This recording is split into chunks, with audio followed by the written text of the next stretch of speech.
जय श्री राम। सनातन परिवार ज्ञान चर्चा में आप सबका स्वागत है।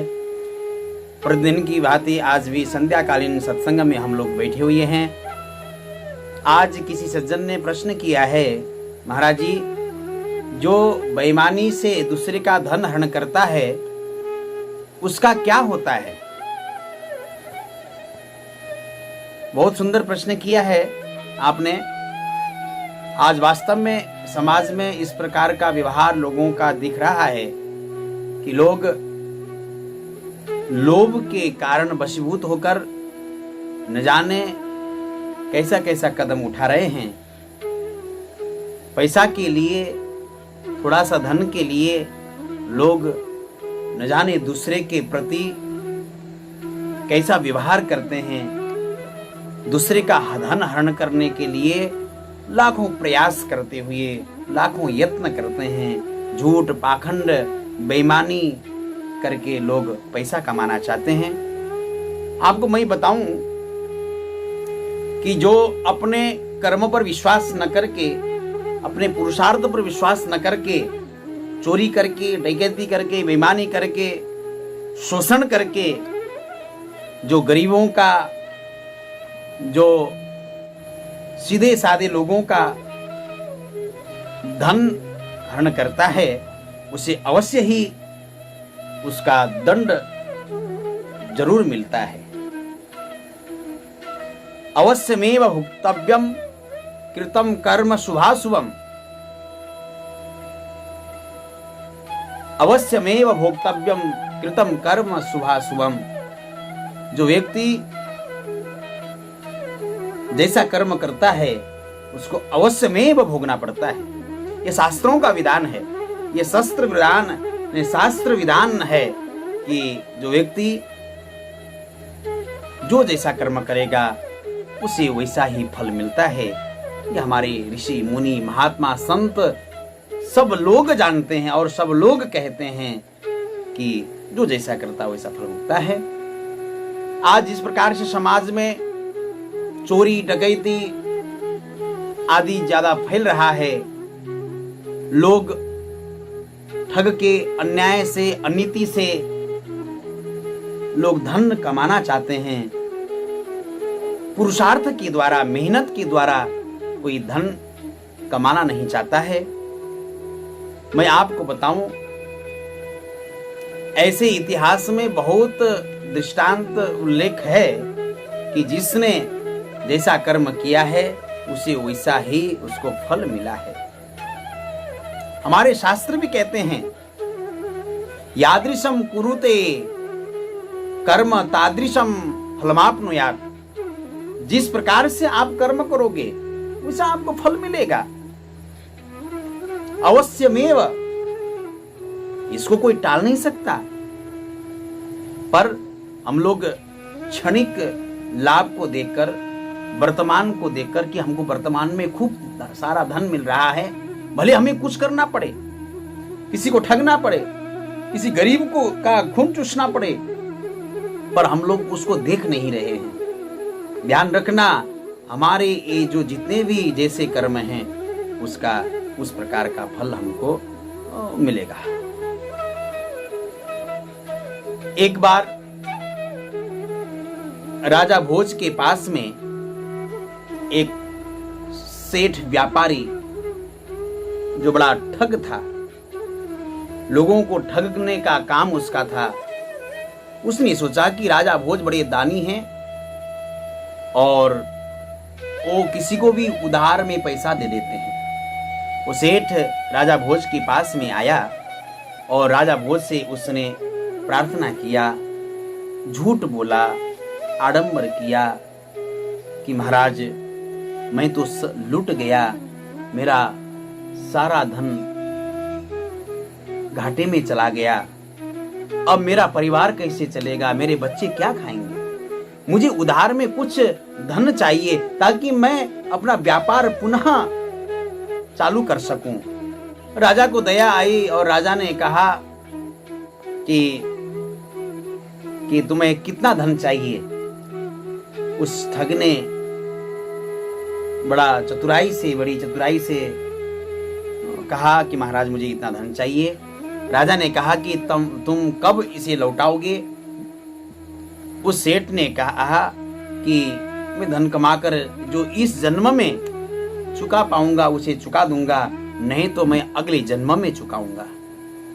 राजा भोज थोड़ी देर के लिए चुप हुए, फिर उन्होंने राजी राजी हाँ कह दिया और जितना धन उस सेठ ने मांगा उसे उतना धन प्रदान किया। सेठ वो धन सारा धन को लेकर वहां से चल पड़ा। चलते चलते बहुत दूर उसका घर था, गांव था। चलते चलते वो जब रात हुआ तो उसने सोचा कि यदि मैं रात में जाऊंगा तो कोई डाकू डकैत मेरे धन को छीन लेंगे, मुझे रात्रि कहीं विश्राम करना चाहिए। उसने देखा एक गांव के पास में एक तेली का घर था, जो शाम के समय अपने कोलू पर तेल निकाल रहा था। वह सेठ तेली के पास में गया, उसने कहा मुझे रात्रि विश्राम करना है। कहा ठीक है, आप विश्राम कर लो। उसने जगह दे दिया। अब भोजन प्रसाद आदि लेकर सेठ जब सोने के लिए विश्राम कक्ष में गया, उस कक्ष के बगल में ही जो कोलू में लगने वाले बैल का गोठ था। बैल जब थके बैठे हुए थे, एक दूसरे के साथ चर्चा करने लगे। एक बैल दूसरे बैल से कहने लगा, अरे मित्र, बस कल ही कल का दिन है। मेरा और सेठ का जो पूर्व जन्म का हिसाब है, कल हमारा हिसाब पूरा हो जाएगा। मेरा कर्ज सारा चुक जाएगा और मैं मर जाऊंगा। वो बात उस सेठ को सुनाई दिया। सेठ जानवरों की भाषा को समझता था। सेठ ने कान लगाकर सुना कि बैल क्या कह रहे हैं। वो और ध्यान से सुनने लगा। दूसरा बैल बोल पड़ा, मित्र, मैंने पूर्व जन्म में इस सेठ से, इस मालिक से बहुत धन कर्ज में लिया था।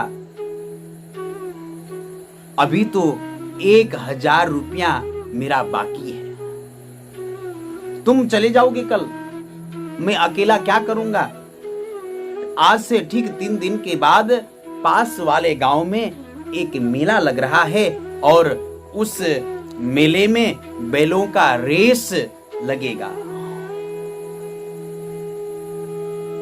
अगर हमारा मालिक मुझे उस रेस में ले जाकर बाजी लगाएगा तो उसे वहां पर 1000 रुपया का इनाम मिल जाएगा, क्योंकि उस रेस में मैं जीत जाऊंगा।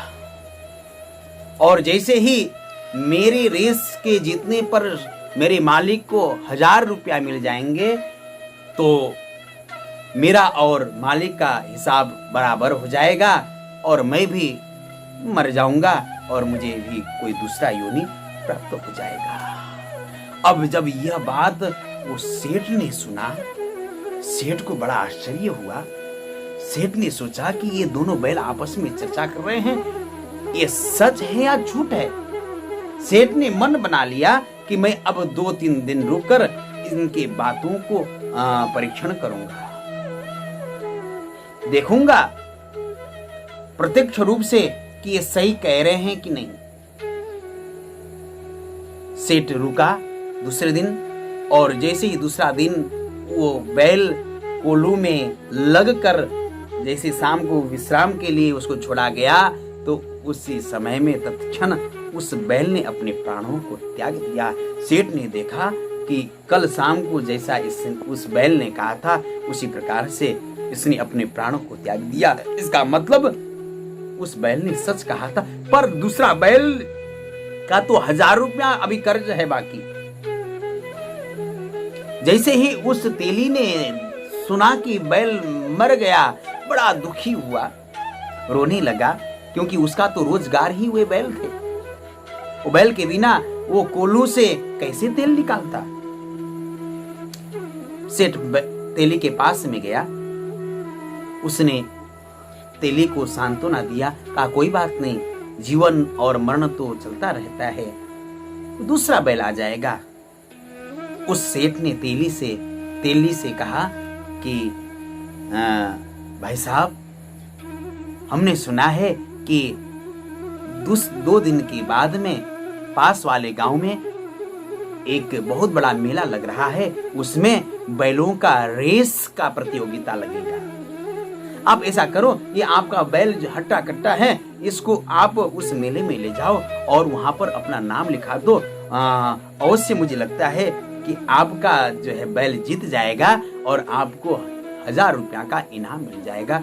आपका जो घाटा है बैल मरने का, वो आपको मिल जाएगा, आपको मुनाफा हो जाएगा। उस पैसे से आप दूसरा बैल आप खरीद सकते हो।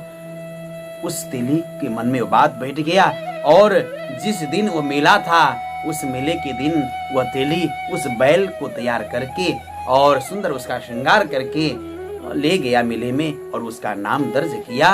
और जैसे ही रेस बैलों का प्रारंभ हुआ तो तेली का बैल सबसे फर्स्ट पहुंचा और उसको 1000 रुपया का इनाम मिला। और जैसे ही वह इनाम पाया, उस तेली ने बड़ा खुश हुआ और बैल को बार बार प्यार करने लगा, उसको चूमने लगा, उसके ऊपर हाथ फेरने लगा। और जैसे ही उस बैल को लेकर घर पहुंचा, घर पहुंचते ही वो बैल भी मर गया। जैसे ही उस सेठ ने देखा कि उन बैलों ने जो चर्चा किया था रात्रि के समय में, उसके अनुसार सब संघटित घटना घट गया। इसका मतलब मैं जो कर रहा हूं ये गलत है। उसको बड़ा पछतावा हुआ, ज्ञान हुआ कि दूसरे का धन अन्याय से, झूठ बोलकर, अनीति से अगर हरण कर लिया जाए तो उसको इस जन्म में नहीं तो अगला जन्म में किसी न किसी रूप में उसको चुकाना पड़ेगा। सेठ दौड़ता हुआ राजा भोज के पास में आया और आकर उसने कान पकड़कर जितना भी धन लिया था राजा भोज को वापस लौटाया। और वहां पर राजा भोज के सामने उसने प्रतिज्ञा ली कि आज के बाद मैं कभी अन्याय से धन नहीं कमाऊंगा, अपने मेहनत से, अपने पुरुषार्थ से धन कमाऊंगा और उसी धन से मैं अपना जीवन यापन करूंगा। मेरे भाइयों, कि जो व्यक्ति के मन में यह विचार आ जाता है, आज कई लोग समाज में ऐसे दिखते हैं कि लोग प्रेम से किसी के पास में धन मांगने के लिए जाते हैं, रोते हैं, गाते हैं, बच्चों का सौगंध खिलाते हैं, मेरे बच्चे भूखे मर रहे हैं, अनेक प्रकार के बहाना बनाकर लोगों के पास में जाकर धन तो ले लेते हैं। बेचारा अगले को दया आता है, वो धन दे देता है, पर जैसे ही उसके हाथ में धन आता है फिर उसे लौटाने का नाम नहीं लेता। वो धन देने वाला हजारों बार उसके पास में चले जाए तो महाराज उल्टा जवाब देते हैं, अरे मैं खा के थोड़ी न जा रहा हूं, दे दूंगा, क्या फांसी लगाओगे? इस प्रकार का उत्तर देते हैं। ऐसे लोगों से भी मेरा निवेदन है, भैया इस प्रकार से बेईमानी से, झूठ बोलकर यदि आप जीवन यापन करना चाहते हो तो अवश्यमेव भोक्तव्यम कृतम कर्म शुभाशुभम, आपको अवश्य ही उसको भोगना पड़ेगा। इस जन्म में तो भोगोगे ही, अगर इस जन्म में आपका कर्ज नहीं चुकेगा तो अगले जन्म में आपको बैल बनना पड़ेगा, घोड़ा बनना पड़ेगा, कुत्ता बनना पड़ेगा। कई प्रकार के योनियों में अलग अलग रूप से आपको जो है उसका कर्ज आपको चुकाना पड़ेगा।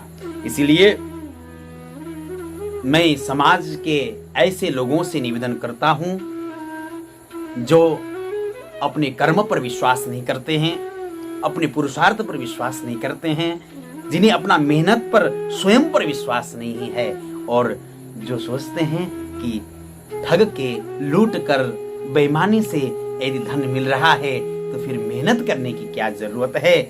सावधान हो जाओ ऐसे लोगों कि तुम्हारे जो विचार हैं वो बहुत ही निंदनीय और घृणित विचारे हैं। ऐसे विचारों को त्याग कर पुरुषार्थी बनो, मेहनती बनो। आप मेहनत का 1 रुपया भी कमाओगे, अगर वो आपके घर में आएगा तो वो आपके परिवार को खुशहाली देगा। और जो अनीति से आप धन घर में लाखों रुपया लेके आओ, तो वो धन जब घर में आएगा तो महाराज अनेक प्रकार के टेंशन, अनेक प्रकार की बीमारियां, अनेक प्रकार के उलझन, अनेक प्रकार के फितूर सबके मन में होगा और आपस में टकराव, आपस में लड़ाई, आपस में झगड़ा, ये सब आपको देखने मिलेगा, आपको सुख नहीं मिलेगा। इसलिए संतोषम परमम धनम, सबसे बड़ा धन तो संतोष रूपी धन है। इसीलिए आप सभी से मेरा निवेदन है, जो बेईमानी से एक धन कमाना चाहता है और जो दूसरे का धन का हरण करता है, उसे अवश्य में वही उसको दंड मिलेगा, उसको कर्ज चुकाना पड़ता ही पड़ता है, भले किसी रूप में उसको चुकाना पड़े। जय श्री राम।